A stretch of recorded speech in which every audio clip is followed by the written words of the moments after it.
Good morning students. इससे पहले lecture में सेल्यूलर टोटिपोटेंसी की बात कर रहे थे कि सेल्यूलर टोटिपोटेंसी होती क्या है और एक कोशिका कैसे एक कंप्लीट पादप का निर्माण करती है। नेक्स्ट बात करते हैं मॉर्फोजेनेसिस।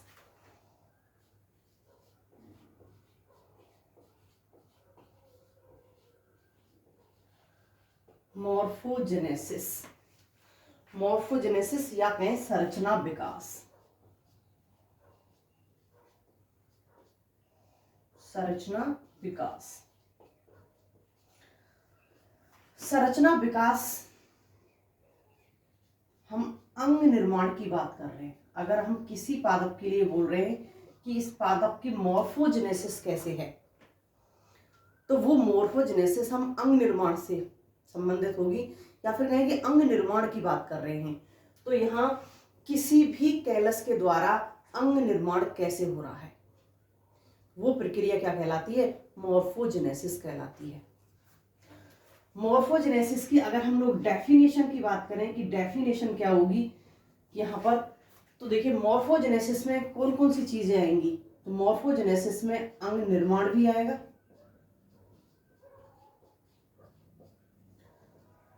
विकास भी आएगा और वृद्धि भी आएगी। अंग निर्माण में विकास, वृद्धि, अकेला अंग निर्माण तो नहीं कह सकते, क्योंकि अंग निर्माण अगर हो रहा है तो उस कैलस का या कहें उस पादपक का, प्लांट लेट का विकास भी हो रहा है और वृद्धि भी हो रही है। तो यहाँ अंग निर्माण, विकास, वृद्धि की जो प्रक्रिया है ये किसमें की जा रही है? हम कैलस को लेके चल रहे हैं। तो जब कोष पदार्थ में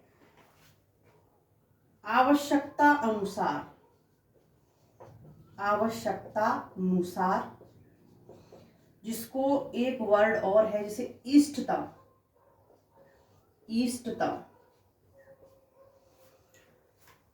कोष पदार्थ में आवश्यकता अनुसार पोषक पदार्थ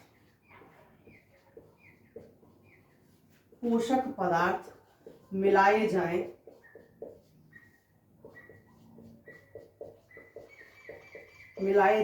तो वापस अपने पॉइंट की तरफ घूम के आते हैं। तो अंग निर्माण, विकास व वृद्धि तीव्रता से होती है,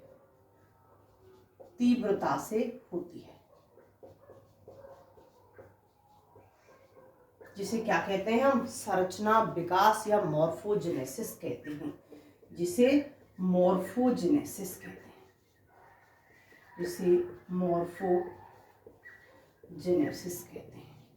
तो इसका मतलब जब हम कैलस को लेके चल रहे हैं, बात कहां से की है हमने? कैलस से। जब हम कैलस को लेके चल रहे हैं तो पहले तो एक्सप्लांट लिया हमने, इस एक्सप्लांट से पोषक माध्यम पर किसका निर्माण हुआ? कैलस का। अब इस कैलस की क्या हुई? विभेदीकरण। कैलस में क्या हुआ? विभेदीकरण। जब यहाँ कैलस में विभेदीकरण की प्रक्रिया हुई तभी तो किसका निर्माण हुआ? संरचना विकास का। संरचना विकास का। तो यहाँ एक्सप्लांट से कैलस फॉर्मेशन, कैलस से विभेदीकरण की प्रक्रिया सभी किस पर डिपेंड करती है? जो पोषक पदार्थ है उसमें जो पोष माध्यम है, उस पोष माध्यम में कौन से पोषक पदार्थ मिलाए गए। कैलस निर्माण के बाद में आप लोगों ने सुना होगा, बताया था मैंने आपको, उपसंवर्धन माध्यम। पहले यहाँ संवर्धन माध्यम था, इस संवर्धन माध्यम को हमने परिवर्तित किया उपसंवर्धन माध्यम में। तो ये उपसंवर्धन माध्यम में क्या थे? पोषक तत्व ही तो परिवर्तित थे।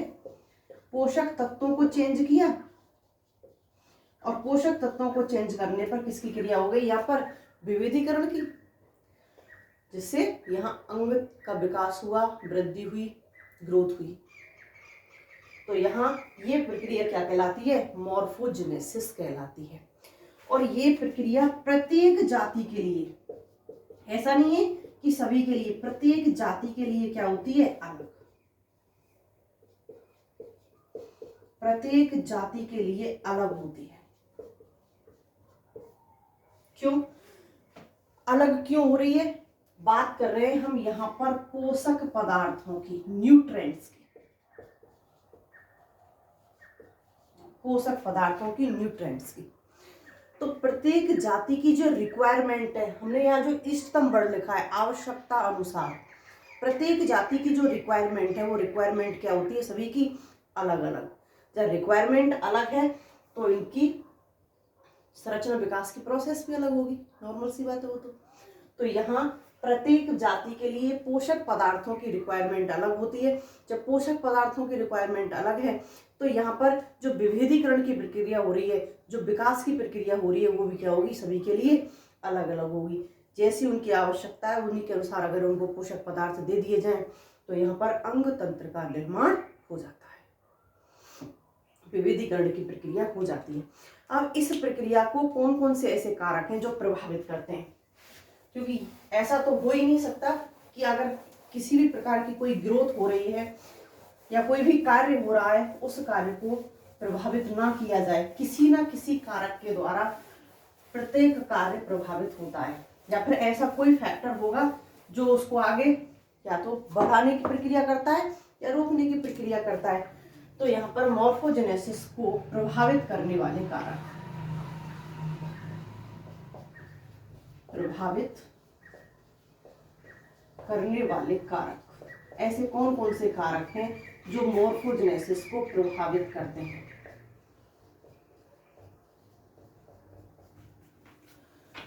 फर्स्ट पॉइंट की बात करें हम यहाँ एक्सप्लांट की प्राप्ति।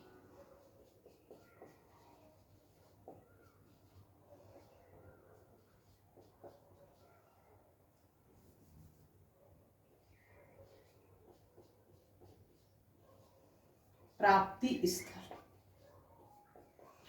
हमने यहाँ पर जो एक्सप्लांट लिया है, जो कार्तों तक लिया है, उस कार्तों तक की प्राप्ति स्थल कहाँ से है, उसको हमने कंद लिया है, घनकंद लिया है, पर्ण ली है, प्ररो ली है, बीज लिया है, कौन सा पार्ट लिया है, क्योंकि जिस वक्त मैंने स्टार्टिंग की थी वहां एक्सप्लांट के लिए बताया था कि एक्सप्लांट को पादप के किस किस पार्ट को लिया जा सकता है एक्सप्लांट के रूप में। तो यहाँ एक्सप्लांट का प्राप्ति स्थल कौन सा है, क्योंकि प्रत्येक जाति के लिए ऐसा तो है नहीं कि किसी भी पादप के किसी भी पार्ट को लेकर हम एक्सप्लांट के लिए यूज में ले सकते हैं। तो प्रत्येक जाति के लिए अलग अलग एक्सप्लांट की जगह होती है। फॉर एग्जाम्पल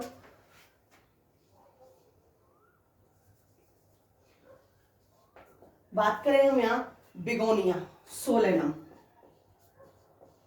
बिगोनिया सोलेनम, यहाँ अगर हम बिगोनिया का और सोलेनम का हमको एक्सप्लांट लेना है तो यहाँ हम पर्ण का यूज करते हैं, हॉवर्थिया, हॉवर्थिया।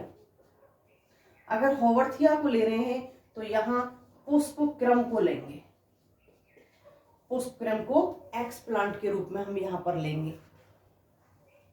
ऐसे ही नेक्स्ट किसी मोनोकोट को ले रहे हैं, किसी मोनोकोट को ले रहे हैं तो मोनोकोट का संचयी भाग लेते हैं, संचयी भाग।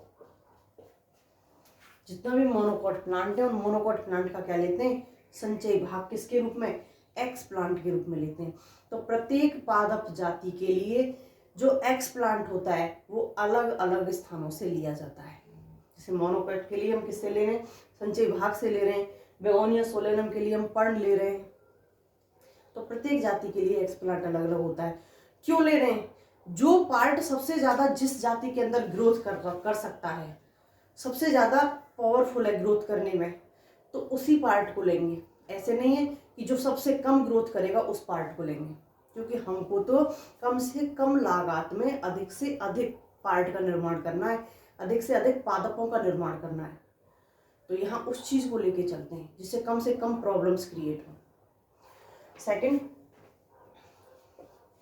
यहाँ एक्सप्लांट की आयु क्या है, एक्सप्लांट की आयु कम आयु है या अधिक आयु है, वो चीज भी यहाँ पर किस पे डिपेंड करेगी, मॉर्फोजेनेसिस को प्रभावित करेगी। जैसे बिल्कुल हमने पढ़ ली 16 नंबर की, और कैसी ली, बिल्कुल मैच्योर पढ़। एक तो ली हमने मैच्योर, दूसरी ली बिल्कुल जीर्ण, और एक ली यहाँ पर तरुण पर्ण जो अभी अभी विकसित हुई है। तो यहाँ जीर्ण पर्ण के अंदर वो कैपेसिटी नहीं है। क्यों? वो तो खुद ही नष्ट होने जा रही है, उसके अंदर तो बहुत सारी चीजें पहले से। कोई जीर्णता की बात करें तो जीर्णता में पर्ण के अंदर जैसे जीर्णता आने लगती है तो पर्ण के जो कोशिका अंगक होते हैं वो क्या हो जाते हैं, धीरे धीरे नष्ट होना स्टार्ट हो जाते हैं। तो इसकी तो कैपेसिटी इतनी नहीं है। अगर हम जीर्ण पर्ण की बात करें तो जीर्ण पर्ण में तो इतनी कैपेसिटी ही नहीं है कि ये आगे ग्रोथ कर सके। तरुण पर्ण की अगर हम बात करें तो तरुण पर्ण तो पहले मैच्योर होगी, पहले तो इसका क्या होगा, मैचुरेशन। पहले इसका मैचुरेशन होगा, जब इसका खुद का मैचुरेशन हो जाएगा उसके बाद क्या करेगी, आगे की प्रोसेस करेगी, कैलस निर्माण करेगी, आगे की प्रोसेस करेगी। तो फिर हमारे लिए जो बेस्ट है वो क्या है, मैच्योर। अगर हम मैच्योर पर्ण लेके चल रहे हैं तो ये पर मैच्योर लीफ है, तो इस मैच्योर लीफ से क्या होगी, जो मॉर्फोजेनेसिस है वो क्या होगी, तीव्रता से।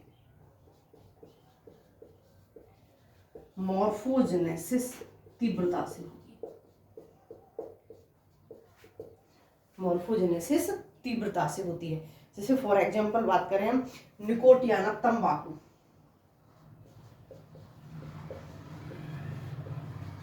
निकोटियाना की अगर हम तरुण लीफ लेते हैं, निकोटियाना की अगर हम तरुण पर्ण लेते हैं तो यहां पर केवल और केवल किसका निर्माण होता है, रूट का। अगर हम तरुण पर्ण ले रहे हैं तो यहाँ पर केवल और केवल रूट का निर्माण होता है। अगर हम निकोटियाना की मैच्योर पर्ण ले रहे हैं तो यहाँ पर दोनों का निर्माण होता है, रूट का भी होता है और सूट का भी होता है, सूट या स्टेम का होता है। क्यों? क्योंकि पहले उसने खुद को मैच्योर किया, और जब वो खुद मैच्योर हो गई तो उसके बाद में यहाँ पर मॉर्फोजेनेसिस की प्रक्रिया होगी। तो यहाँ उसकी जो कैपेसिटी है वो कैपेसिटी मैच्योर पर्ण की तुलना में क्या हो जाएगी, कम हो जाएगी। तो इसलिए जो एक्सप्लांट हम लेके चल रहे हैं यहाँ पर एक्सप्लांट उस हिसाब से लेते हैं कि ना तो वो जीर्ण हो और ना वो इमेच्योर हो, क्या होना चाहिए, मैच्योर होना चाहिए। नेक्स्ट, एक्सप्लांट की या एक्सप्लांट का आकार, साइज या आकार। यहां जो एक्सप्लांट लेके चल रहे हैं ये अगर छोटे आकार का है और अगर बड़े आकार का है, आकार इसका क्या है, बड़ा आकार है,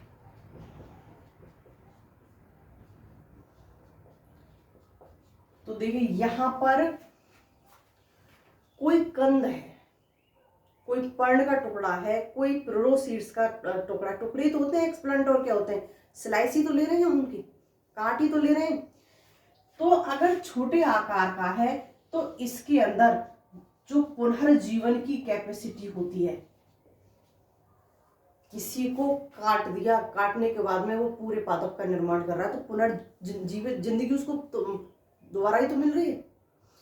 तो यहाँ जो पुनर्जीवन की जो कैपेसिटी है यहाँ इसकी तुलना में क्या होगी, कम। क्यों? क्योंकि यहाँ पर जो बड़े आकार का हम एक्सप्लांट लेते हैं, बड़े आकार के एक्सप्लांट में डिवाइडेशन की कैपेसिटी अधिक होती है, तो इसके अंदर विभाजन की जो प्रक्रिया होगी इसकी सेल्स में, यहाँ विभाजन क्या होगा, अधिक। और जब विभाजन यहाँ अधिक होगा तो इसके द्वारा पादप का निर्माण या कहीं एम्ब्रियो का निर्माण, भ्रूण का निर्माण किसके द्वारा, बड़े आकार के एक्सप्लांट के द्वारा क्या होगा, अधिक होगा। तो इसलिए जब भी हम एक्सप्लांट लेते हैं, कारतों तक लेते हैं, तो कारतों तक छोटे आकार का नहीं लेते, बहुत ज्यादा छोटे आकार का नहीं लेते, कैसे लेते हैं, थोड़ा बड़े आकार का। अगर कुछ सेल्स ऐसी रह जाएं कि उनके अंदर डिवाइडेशन की कैपेसिटी ही खत्म हो जाए, उनमें विभाजन की कैपेसिटी ही ना रहे, एक तो छोटे आकार का, ऊपर से सेल्स क्या हो गए, डिवाइडेशन की कैपेसिटी खत्म हो गई, तो वेस्ट गया ना हमारे लिए।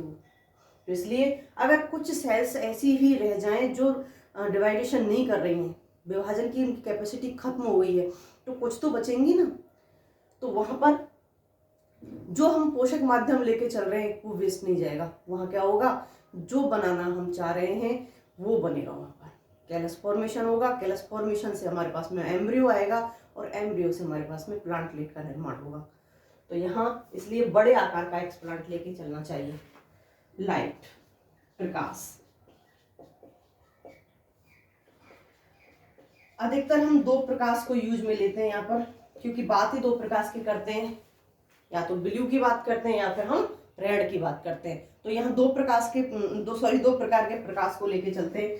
अगर हम रेड लाइट लेते हैं तो पहले रूट का निर्माण होता है, और अगर हम ब्लू लाइट लेते हैं तो यहाँ पहले सूट का निर्माण होता है।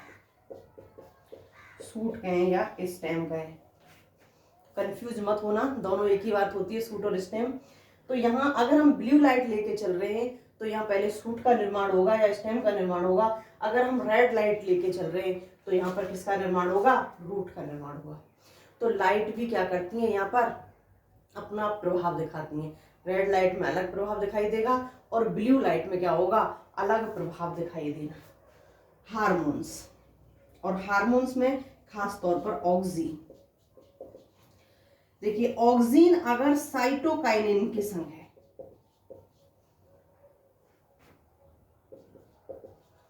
साइटोकाइनेटिन के संग है, या ऑक्सीन अकेले है, एक तो इसके साथ में हो ऑक्सीन और एक ऑक्सीन क्या है? अकेले हो। अगर साइटोकाइनेटिन के समय साथ है तो यहाँ पर रूट और सूट अनुपात के अकॉर्डिंग आएंगे। रूट और सूट किसके अकॉर्डिंग आएंगे? अनुपात के। और क्योंकि यहाँ पर निश्चित, मैंने आपको जिस वक्त हार्मोन्स पढ़ाए थे उस वक्त बताया था, कितनी मात्रा में उपस्थित है हार्मोन्स वो डिपेंडेंट नहीं होता, लेकिन एक हार्मोन दूसरे हार्मोन के साथ किस अनुपात में उपस्थित है वो अनुपात निर्धारित करता है कि सूट तंत्र का निर्माण होगा या रूट तंत्र का निर्माण पहले होगा। तो यहाँ पर डिपेंड करता है कि यहाँ ऑक्सीन की मात्रा अधिक है साइटोकाइनेटिन के साथ। साइटोकाइनेटिन कहें या साइटोकाइनिन कहें? साइटोकाइनिन, क्योंकि दोनों एक ही होते हैं। तो वो डिपेंड करता है यहाँ पर पहले रूट का निर्माण होगा या सूट का निर्माण होगा। अगर अकेला हम ऑक्सीन लेके चल रहे हैं तो ऑक्सीन की सांद्रता अगर अधिक है, ऑक्सीन की कंसंट्रेशन अधिक है, तो यहाँ पर किसका निर्माण होगा? रूट का। अगर ऑक्सीन की कंसंट्रेशन कम है तो किसका निर्माण होगा? सूट का। तो डिपेंड किस पर करता है? मात्रा पर, अनुपात पर, सॉरी अनुपात पर डिपेंड करता है, अनुपात कम है या अनुपात ज्यादा है। नेक्स्ट बात करते हैं हम यहाँ पर कि इसके यूज कहाँ कहाँ होते हैं। जो हमने यहाँ पर मॉर्फोजेनेसिस पढ़ी है, इस मॉर्फोजेनेसिस के यूजेस क्या है?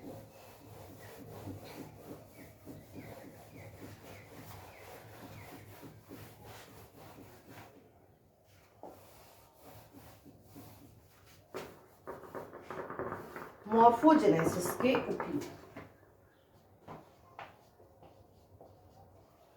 मॉर्फोजेनेसिस के उपयोग। मॉर्फोजेनेसिस की प्रक्रिया कहां से चल रही है? पहले हमने एक्सप्लांट लिया, एक्सप्लांट से क्या लिया? कैलस लिया, और कैलस से किसका निर्माण हो रहा है? मॉर्फोजेनेसिस का।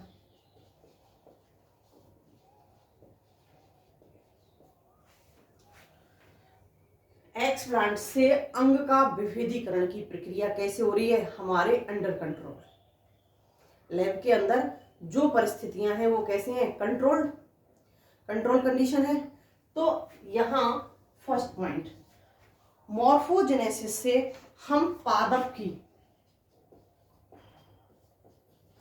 मूलभूत आवश्यकताओं के बारे में जान सकते हैं।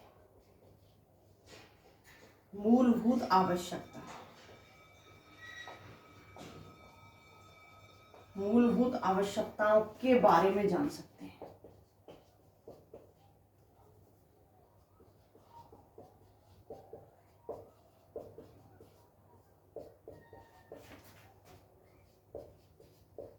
कैसे जान सकते हैं? जब हमने कैलस को जिस संवर्धन माध्यम पर रखा था उसको जब हमने चेंज किया उपसंवर्धन माध्यम में, तो यहाँ पर पोषक पदार्थ परिवर्तित किए। हमने कौन कौन से पोषक पदार्थों को डाला जिसकी वजह से यहाँ प्ररोध तंत्र और रूट तंत्र का निर्माण हुआ? कौन से पादप प्ररोध तंत्र के निर्माण के, सॉरी कौन से पोषक पदार्थ प्ररोध तंत्र के निर्माण के लिए जिम्मेदार है? कौन से पदार्थ रूट तंत्र के निर्माण के लिए जिम्मेदार है, तो वो चीज हम जान सकते हैं यहाँ से। तो यहाँ इस पादपों के विभेदीकरण में कौन कौन से तत्वों की आवश्यकता होती है उनके बारे में हमको यहाँ से क्या मिल जाएगी, जानकारी। तो ये हम मॉर्फोजेनेसिस से जान पा रहे हैं, अंग निर्माण से जान पा रहे हैं, संरचना विकास से जान पा रहे हैं। दूसरा जो हम यहाँ पर कैलस लेके चल रहे हैं, अगर हमको इकोनॉमिक इंपॉर्टेंस के, आर्थिक महत्व के जो पादप हैं, आर्थिक महत्व के पादपों को प्राप्त करना है, तो यहाँ कैलस से पहले उस आर्थिक महत्व के पादप का एक्सप्लांट लेंगे, एक्सप्लांट से कैलस, कैलस से एम्ब्रियो, और एम्ब्रियो से हमको क्या पादप प्राप्त हो जाएगा, प्लांट। तो आर्थिक महत्व के पादपों को अपने कंट्रोल में रखकर उन पादपों की कम समय में अधिक संख्या में उनसे पादप प्राप्त कर सकते हैं। क्यों? क्योंकि आर्थिक महत्व के पादप हैं, प्रोडक्शन देने वाले पादप हैं। फॉर एग्जाम्पल जैसे आम का पादप है, आम का पादप है, उसके अंदर प्रोडक्शन की कैपेसिटी बहुत अच्छी है, उसकी क्वालिटी बहुत अच्छी है उस आम की। तो हम यही चाहेंगे ना कि जो भी अगले पादप हो हमारे पास में इसी क्वालिटी के हैं। तो यहाँ पर जो मेन प्लांट है, मेन प्लांट के समान ही क्या होगा यहाँ पर, डॉटर प्लांट। तो जो गुण इसके अंदर हैं वही गुण किसके अंदर होंगे, इसके अंदर। तो यहाँ आर्थिक महत्व के पादपों को मॉर्फोजेनेसिस के द्वारा हम क्या कर सकते हैं, यहाँ एक्सप्लांट से मॉर्फोजेनेसिस के जरिए हम प्राप्त कर सकते हैं।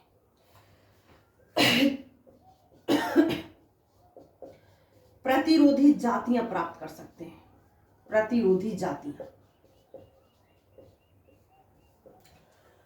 अगर किसी क्षेत्र में सूखा के कारण पादपों को क्षति हो रही है या कुछ विशेष रोग वहीं उत्पन्न हो रहे हैं उस क्षेत्र के अंदर, तो उनकी वजह से वहां पर क्षति होती है, तो यहाँ कुछ इस प्रकार से डेवलपमेंट कर सकते हैं, सेल्स को उनके लिए प्रतिरोधी बना सकते हैं पहले से ही।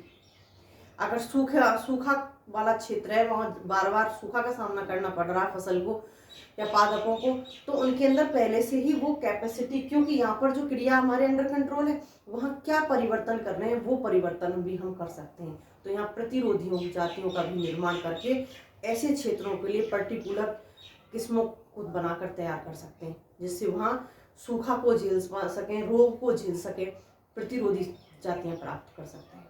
Okay students.